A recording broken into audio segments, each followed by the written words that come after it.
اس کے بعد قاضی شہر اور اہل شریعت کے پاس جاؤ۔ یہ سن کر اس مرید نے کہا سبحان اللہ، یہ آپ کیا کہہ رہے ہیں؟ باجزیز نے کہا کہ اس طرح سبحان اللہ کہنے سے تو تم مشرک ہو گئے، کیونکہ تم نے یہ اپنی عزت و تعظیم کی روح سے کہا ہے۔ اس مرید نے کہا کہ آپ کوئی اور علاج بتائیے، یہ تو مجھ سے نہیں ہو سکتا۔ باجزید نے کہا یہ تو پہلا نسخہ تھا، میں نے کہا تھا نا کہ تجھ سے اس کا علاج نہیں ہو سکے گا۔ باجزید نے اس مرید کے لیے جو یہ علاج تجویز کیا، شاید اس کا سبب یہ ہو کہ اس شخص میں جستجاہ اور تکبر کی صفت موجود تھی، تو اس بیماری کا علاج یہی ہے۔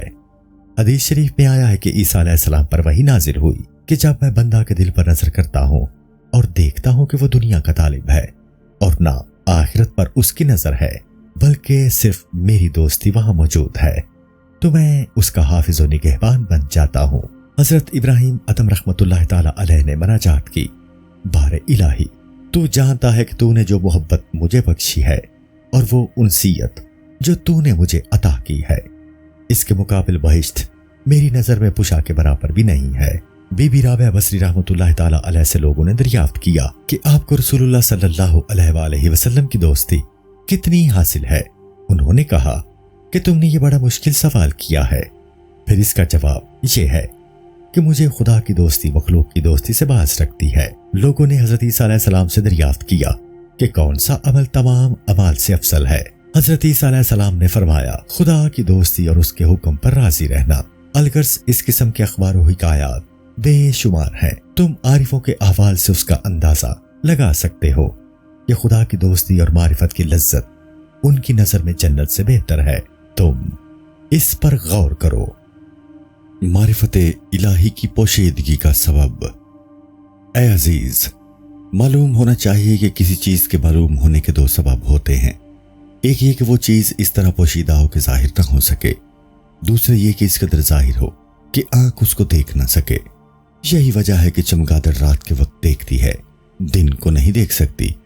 اس کا سبب یہ نہیں ہے کہ رات کے وقت اشیاء ظاہر ہوتی ہیں اور دن میں نہیں، بلکہ اشیاء دن میں بہت ظاہر ہوتی ہے اور اس کی آنکھ کمزور ہے، بس اس کمال ظہور کی بنا پر وہ چیزیں اس کو نظر نہیں آتی۔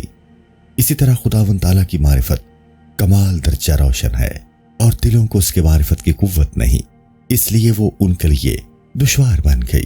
خداوند تعالیٰ کا ظہور اس مثال پر قیاس کرو کہ اگر تم لکھا ہوا خط یا سیاہ ہوا کپڑا دیکھو تو اس وقت تمہاری نظر میں کوئی چیز کاتب اور درزی کی قوت علم، حیات اور اس کے ارادہ سے زیادہ روشن تر تم کو نظر نہیں آئے گی۔ تم فوراً ان صفات کو جان لو گے، کیونکہ اس کا یہ فعل ان صفات کا مظہر ہے اور ایسا روشن کہ علم یقینی ہو جاتا ہے۔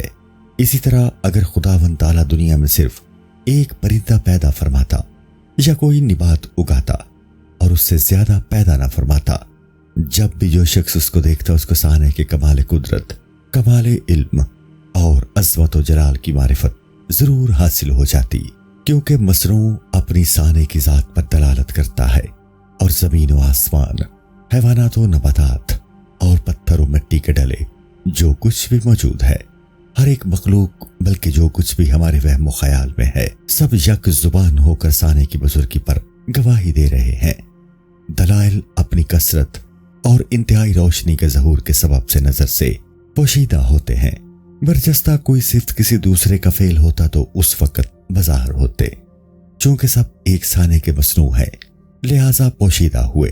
اس کی مثال یہ ہے کہ کوئی نور آفتاب سے زیادہ روشن نہیں ہے، کیونکہ تمام اشیاء اسی کی روشنی سے ظاہر ہوتی ہیں، لیکن آفتاب اگر شب کے وقت غروب نہ ہوتا یا سائے کے سبب سے محجوب نہ ہوتا تو کسی کو معلوم نہ ہوتا کہ زمین پر ایک ایسا نور ہے اور سوائے سفید رنگ کے دوسرا رنگ نظر نہ آتا، اور یہی کہا جاتا کہ اس کے سوائے کوئی اور نور نہیں ہے۔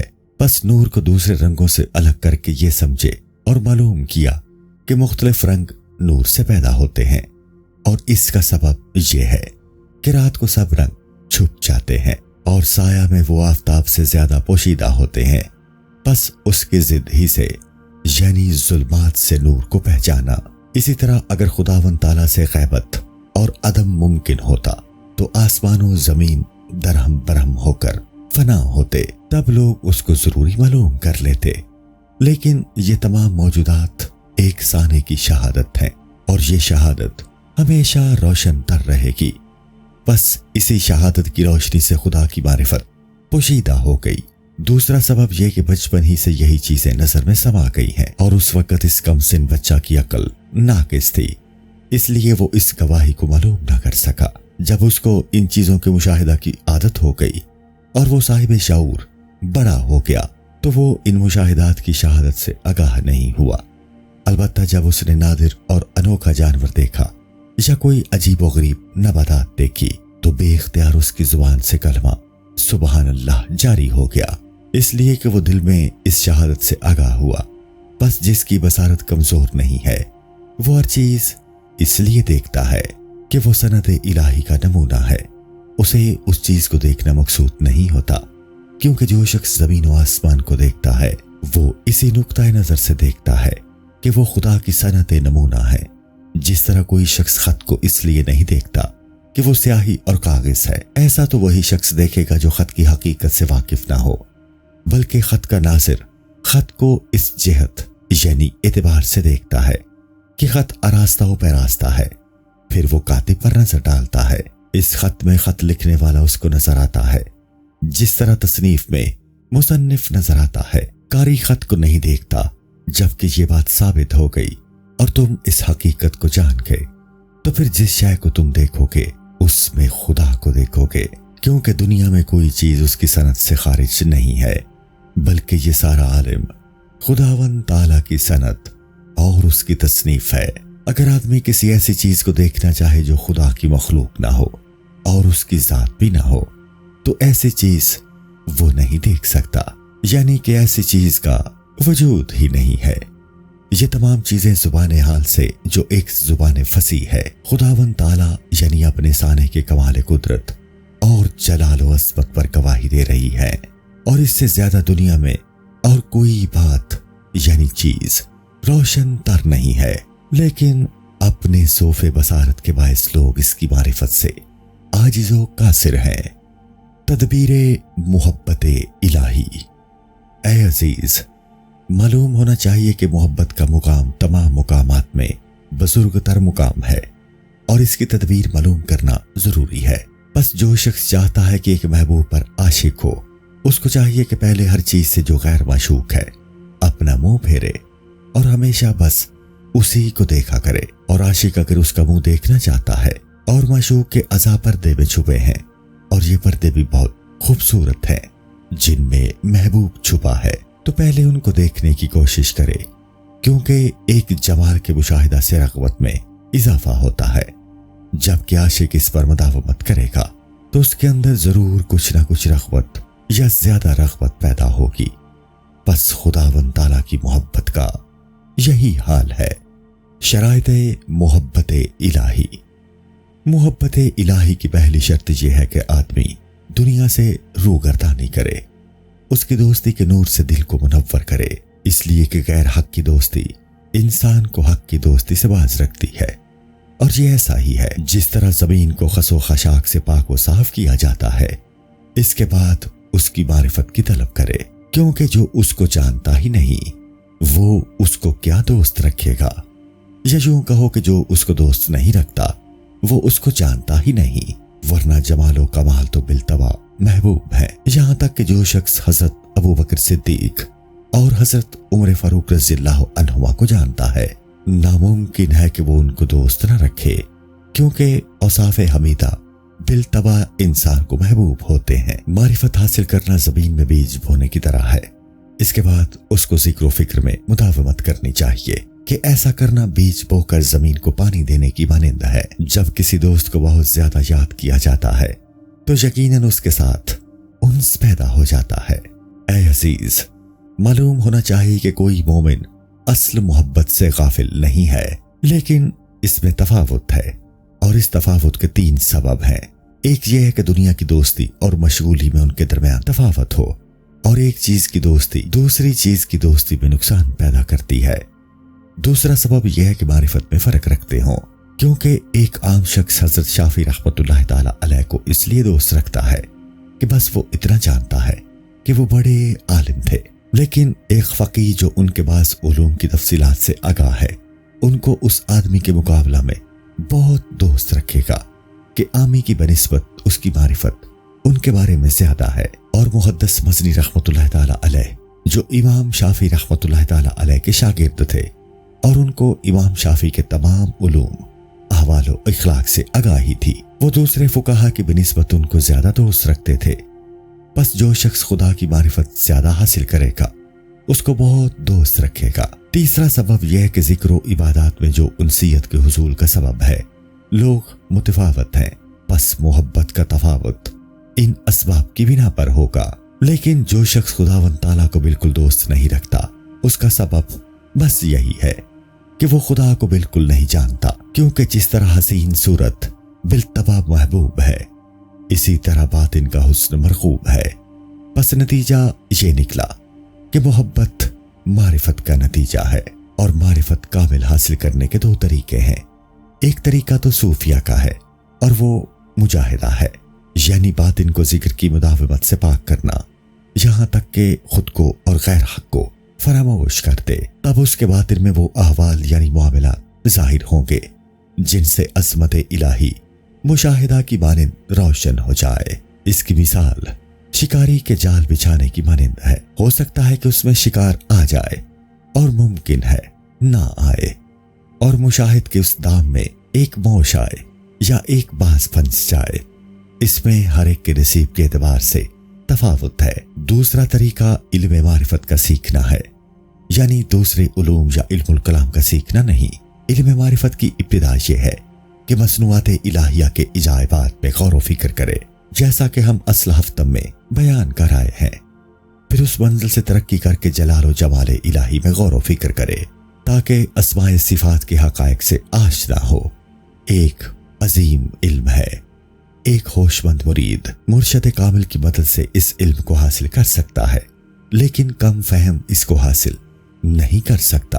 اور علم صیاد کے جال بچھانے کی مانند نہیں کہ اس میں کوئی شکار پھنس جائے، اور ممکن ہے نہ پھنسے، بلکہ یہ علم تجارت، زراعت اور کسب کی طرح ہے۔ اور اس کی مثال یہ ہے کہ کسی شخص نے نر و مادہ گوس فند کو افزائش نسل کے لیے جوڑے پر لگایا، لیکن اچانک بجلی گرنے سے وہ دونوں ہلاک ہو گئے۔ پس جو شخص معرفت کے طریقہ سے ہٹ کر محبت الہی کی طلب کرتا ہے وہ ایک محال کی طلب کر رہا ہے۔ اور ہم نے معرفت کے جو دو طریقے بیان کیے ہیں، اگر ان سے ہٹ کر معرفت طلب کرے گا وہ کامیاب نہ ہوگا۔ جو شخص یہ سمجھتا ہے کہ محبت الہی کے بغیر آخرت کی سعادت اس کو حاصل ہو جائے گی، وہ غلطی پر ہے، کیونکہ آخرت کے معنی یہی ہے کہ تم خدا سے واصل ہو جاؤ۔ اور جب ایک شخص اس مقصد کو پہنچ گیا جس کو اس سے قبل بہت دوست رکھتا تھا اور علائق دنیاوی کے سبب اب تک اس سے محروم رہتا، اور ایک مدت اس نے اسی شوق میں بسر کی تھی، تو جب وہ ممانے دور ہو گئے اور مقصد حاصل ہو گیا تو اس کو حصول لذت حاصل نہیں ہوگی۔ اگر دوست رکھتا تھا لیکن کم تو تھوڑی لذت پائے گا، اور اگر خدا کی پناہ اپنے باطن میں اس کے سوا اس کی ضد کے ساتھ اس کو الفت اور انسیت تھی تو پھر اس کی جو حالت آخرت میں ہوگی وہ اس کی ہلاکت اور رنج و الم کا سبب ہوگی، اور وہ چیز جو دوسروں کے حق میں سعادت ہوگی اس کے حق میں شقاوت ہوگی۔ تم اس بات کو اس مثال سے سمجھو کہ ایک خاک روب عطر فروشوں کے بازار میں گیا اور خوشبو سے بے ہوش ہو کر گر پڑا۔ لوگوں نے اس پر مشک و گلاب چھڑکا، لیکن اس سے اس کا حال اور بدتر ہو گیا۔ اتنے میں ایک شخص جو پہلے خاک روبی کر چکا تھا یہاں آ نکلا، اور اس بے ہوش خاک روب کی حالت کو دیکھ کر تھوڑی سی نجاست لایا اور اس کی ناک تک اس کو پہنچایا۔ تب وہ ہوش میں آ گیا اور کہنے لگا، ہاں یہ خوشبو ہے۔ بس جو شخص دنیا کی معرفت سے دل لگائے ہے اور وہ دنیا کو اپنا معشوق و محبوب بنائے ہوئے ہے، اس خاک روب کی طرح ہے کہ اس نے عطاروں کے بازار میں نجاست نہ پائی، اور وہاں کی ہر چیز اس کی طبیعت کے منافی تھی، اور وہ نجاست اس کو وہاں نہ ملی جس کا وہ خوگر تھا، تو اس کی حالت بگڑ گئی۔ اسی طرح عالم آخرت میں دنیاوی لذتیں نہیں ملے گی جن کا وہ خوگر تھا، اور جو چیز وہاں ملے گی اس کی طبیعت کے منافی ہوگی، اور اس کے لیے رنج اور شقاوت کا موجب ہوگی۔ عالم آخرت کا حصول، پس آخرت عالم ارواح اور جمال الہی کے ملنے سے پیدا ہوتی ہے، اور وہی شخص سعید و نیک بخت ہے جو اپنی طبیعت کو اسی دنیا میں اس عالم سے آشنا کرے تاکہ وہ اس کی طبیعت کے مطابق ہو۔ تمام ریاضتیں اور عبادتیں اور معرفت کے طریقے اسی مناسب توا کے واسطے مقرر کیے گئے ہیں، اور محبت میں تو خود یہ مناسبت موجود ہے، جیسا کہ قد افلح من زکاہا سے ظاہر ہے، اور اس کے یہی معنی ہے۔ دنیا کے تمام تعلقات و خواہشات اور کوتاہیاں اسی مناسبت کی قید ہیں، جیسا کہ فرمایا گیا وَقَدْ خَابَ مَنْ دَسَّاهَا۔ یہ اس کی تشریح ہے۔ جو اہل بصیرت ہیں وہ اس بات کے مشاہد ہیں، حد تقلید سے گزر کر اس کو پیغمبر علیہ السلام کی راستے کی دلیل سمجھتے ہیں، بلکہ انہوں نے صدق رسالت کو بغیر معجزوں کے اس سے اپنے علم الیقین کی بدولت علوم کیا ہے۔ چنانچہ جو شخص علم طب جانتا ہے جب کسی طبیب کی بات سنتا ہے تو سمجھ لیتا ہے کہ یقیناً یہ طبیب ہے، اور جب ایک بازاری حکیم کی بات سنتا ہے تو سمجھ لیتا ہے کہ یہ بالکل اناڑی اور جاہل ہے۔ پس انسان اسی طریقہ سے نبی صادق اور مدعی نبوت میں جو جھوٹا ہوتا ہے تمیز کر لیتا ہے، پھر جو بات اپنی بصیرت سے سمجھ سکتا ہے اس کو اس سچے نبی سے حاصل کرتا ہے۔ اس علم کا نام علم الیقین ہے، اور اس علم کی طرح نہیں جو اساس ازدہ بن جانے سے پیدا ہو، یعنی صدور معجزہ سے، کیونکہ معجزہ دیکھ کر جو علم حاصل کیا ہے ممکن ہے کہ وہ سامنے کے گوسالہ کی آواز سے باطل ہو جائے، اس کو بھی معجزہ سمجھ لے حالانکہ وہ سحر تھا۔ پس معجزہ اور سحر میں تمیز کرنا علم الیقین کی مانند آسان بات نہیں ہے۔ علامات محبت الہی، خداوند تعالیٰ کی محبت ایک گوہر نادر ہے۔ محبت الہی کا دعویٰ کرنا آسان نہیں ہے، بس انسان کو اپنے آپ کے محبوبوں میں شمار کرنا ہی مناسب ہے، کیونکہ محبت الہی کی جو علامتیں اور دلیلیں ہیں ان کو خود اپنی ذات میں تلاش کرے۔ یہ علامتیں 7 ہیں۔ اول یہ کہ محبت موت سے بیزار نہ رہے، کیونکہ کوئی دوست ایسا نہ ہوگا جو اپنے دوست کی ملاقات سے کراہت کرے۔ رسول اکرم صلی اللہ علیہ وآلہ وسلم نے ارشاد فرمایا ہے، جو شخص خدا کے دیدار کو دوست رکھتا ہے خدا بھی اس کے دیدار کو دوست رکھتا ہے۔ بویتی رحمت اللہ تعالیٰ علیہ نے ایک زاہد سے دریافت کیا کہ کیا تم موت کو دوست رکھتے ہو؟ اس نے جواب میں توقف کیا تو بویتی رحمت اللہ تعالیٰ علیہ نے کہا کہ اگر صادق ہوتے تو موت کو ضرور دوست رکھتے، البتہ یہ بات جائز ہے کہ موت کے جلد آنے کو دوست نہ رکھے، لیکن موت کو دوست رکھتا ہو، کیونکہ ابھی اس نے ذات آخرت تیار نہ کیا ہوگا بلکہ اس کی تیاری میں مصروف ہے، اور اس کی علامت یہ ہے کہ تم ہمیشہ ذات آخرت کی فکر میں لگے رہو۔ دوم یہ کہ اپنے محبوب کو خدا کے محبوب پر نثار کرتے، اور جس چیز کو محبوب حقیقی کی قربت کا سبب جانتا ہو اس کو ترک نہ کرے، اور جو چیز اس سے دوری کا باعث ہو اس سے گریز کرے۔ یہ کام ایسا شخص ہی کر سکتا ہے جو خدا کو دل سے دوست رکھتا ہو۔ چنانچہ رسول اللہ صلی اللہ علیہ وآلہ وسلم نے ارشاد فرمایا ہے کہ جو شخص ایسے آدمی کو دیکھنا چاہتا ہو جو تمام و کمال خدا کو دوست رکھتا ہو تو وہ سالم رضی اللہ عنہ کو، جو حذیفہ رضی اللہ عنہ کے آزاد کردہ غلام ہے، دیکھ لے۔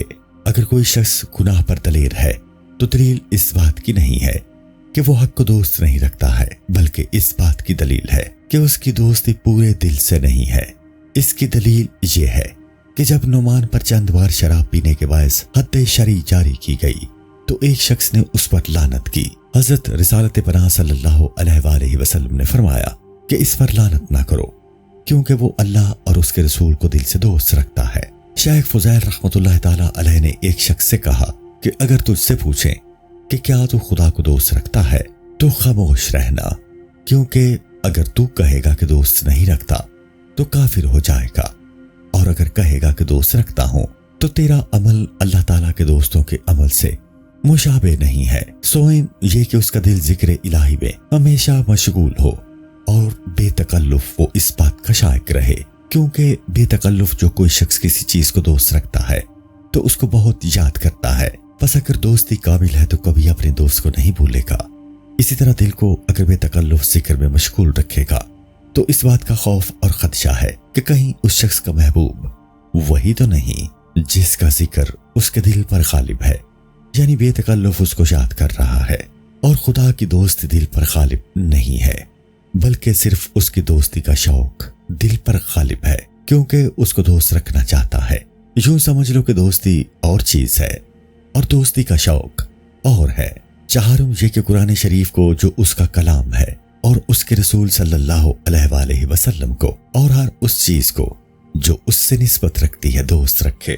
جب یہ دوستی مستحکم ہو جائے گی تو وہ تمام مخلوق کو دوست رکھے گا، کیونکہ سب خدا ہی کے بندے ہیں، بلکہ تمام موجودات کو دوست رکھے گا کیونکہ تمام اسی کی مخلوقات ہیں۔ جس طرح آدمی اپنے دوست کی تصنیف اور اس کے خط کو بھی اس کی دوستی کی وجہ سے دوست رکھتا ہے۔ پنجم یہ کہ خلوت و مناجات پر حریص رہے اور رات کے آنے کا منتظر رہے تاکہ علائق دنیا کی زحمت دور ہو اور خلوت میں دوست کے ساتھ مناجات میں مشغول ہو سکے۔ اگر وہ گفتگو کو اور رات دن آرام اور سونے کو دوست رکھے گا تو پھر اس کی دوستی ناقص ہے۔ حضرت داؤد علیہ السلام پر وحی نازل ہوئی کہ اے داؤد، خلق سے مانوس نہ ہو، کیونکہ دو شخص میری بارگاہ سے محروم رہتے ہیں، ایک وہ کہ ثواب کے طلب کرنے میں جلدی کرے اور دیر سے حاصل ہو تو کامل کا اظہار کرے، دوسرا وہ شخص جو مجھے فراموش کر کے میری درگاہ سے محروم رہے اور اس کی علامت یہ ہے کہ میں اس کو اس کے حال پر چھوڑ دیتا ہوں اور دنیا میں اس کو حیران رکھتا ہوں۔ بس جب خداوند تعالیٰ کی دوستی کامل ہو تو دوسری چیز کے ساتھ انسیت باقی نہ رہے گی۔ بنی اسرائیل کا ایک عابد راتوں کو ایک جھاڑی کے نیچے جس پر ایک خوشنما پرندہ چہچہاتا رہتا تھا نماز پڑھا کرتا تھا۔ اس زمانہ کے رسول پر وحی نازل ہوئی کہ اس عابد کو کہہ دو کہ تو ایک مخلوق یعنی پرندہ کے ساتھ انس رکھتا ہے، تیرے تقرب کا ایک درجہ گھٹ گیا جو کسی عمل سے بھی اب تجھ کو حاصل نہیں ہو سکتا۔ بہت تھوڑے سے لوگ ایسے ہیں جو خداوند تعالیٰ سے انس پیدا کر کے اور مناجات میں مشغول رہ کر اس درجہ اور مرتبہ پر پہنچے تھے کہ ان کا گھر جلتا رہا اور وہ مناجات میں مشغول رہ کر اس سے بے خبر رہے۔ اسی طرح ایک شخص کا پیر کسی بیماری کے سبب سے نماز میں کاٹا گیا اور اس شخص کو خبر نہ ہوئی۔ حضرت داؤد علیہ السلام پر وحی نازل ہوئی کہ جو شخص تمام رات سوئے اور پھر میری دوستی کا دم بھرے وہ جھوٹا ہے۔ کیا دوست دیدار دوست کا متمنی نہیں ہوگا؟ اور جو شخص مجھ کو خوش کرتا ہے میں اس کے ساتھ ہوں۔ حضرت موسیٰ علیہ السلام نے فرمایا الہی تو کہاں ہے تاکہ میں تجھ کو تلاش کروں؟ خداوند تعالیٰ نے فرمایا جب تو نے مجھے ڈھونڈنے کا قصد کیا تو گویا مجھے پا لیا۔ ششم یہ کہ عبادت کرنا اس پر گرا نہ ہو بلکہ بہت آسان ہو۔ کسی عابد نے کہا ہے کہ میں 20 برس تک محنت اور تکلف کے ساتھ رات کو نماز ادا کرتا رہا، پھر 20 برس آرام کے ساتھ جب دوستی مستحکم ہو جاتی ہے تو کوئی لذت عبادت کی لذت سے بڑھ کر نہیں ہوتی، پھر دوستی استوار کس طرح ہو سکتی ہے؟ ہفتم یہ کہ خداوند تعالیٰ کے تمام فرما بردار بندوں کو دوست رکھے اور سب پر مہربان رہے، البتہ عاصیوں اور کافروں سے عداوت رکھے۔ چنانچہ خداوند تعالیٰ نے فرمایا ہے، کسی پیغمبر علیہ السلام نے خداوند تعالیٰ سے پوچھا کہ بارے الہی تیرے دوست کون ہیں؟ جواب ملا کہ وہ لوگ ہیں جو میرے اسی طرح شیفتہ ہیں جیسے بچہ اپنی ماں کا والا و شیفتہ ہوتا ہے، اور جس طرح پرندہ اپنے گھونسلہ میں پناہ لیتا ہے وہ بھی میرے ذکر سے پناہ لیں، اور جس طرح غصہ میں بھرا ہوا شیر کسی سے نہیں ڈرتا تو وہ لوگ بھی جب کسی بندہ سے معصیت کا صدور دیکھتے ہیں تو شیر کی مانند غصہ میں آ جاتے ہیں اور پھر کسی سے نہیں ڈرتے۔ الغرض اس قسم کی بہت سی علامتیں، بس جس کی دوستی کامل ہے اس میں یہ سب باتیں پائی جائیں گی، اور جس میں ان علامتوں میں سے بعض علامتیں ہوں اس کی دوستی ناقص ہے۔ شوق خدا طلبی۔ معلوم ہونا چاہیے کہ جو کوئی محبت الہی کا منکر ہے وہ شوق دیدار کا بھی منکر ہوگا، اور حضور اکرم صلی اللہ علیہ وآلہ وسلم یوں دعا فرماتے تھے، اور اللہ تعالیٰ نے ارشاد فرمایا حدیث قدسی یعنی نیک بندے میرے دیدار کے بہت شائق ہیں اور میں ان سے زیادہ ان کے دیدار کا مشتاق ہوں۔ بس اس مقام پر تم کو شوق کے معنی معلوم ہونا چاہیے، لیکن جس کو جانتے ہی اس کا مشتاق ہونا ممکن نہیں۔ اگر اس کو جانتے بھی ہوں اور وہ روبرو موجود بھی ہو پھر بھی شوق نہ پایا جائے۔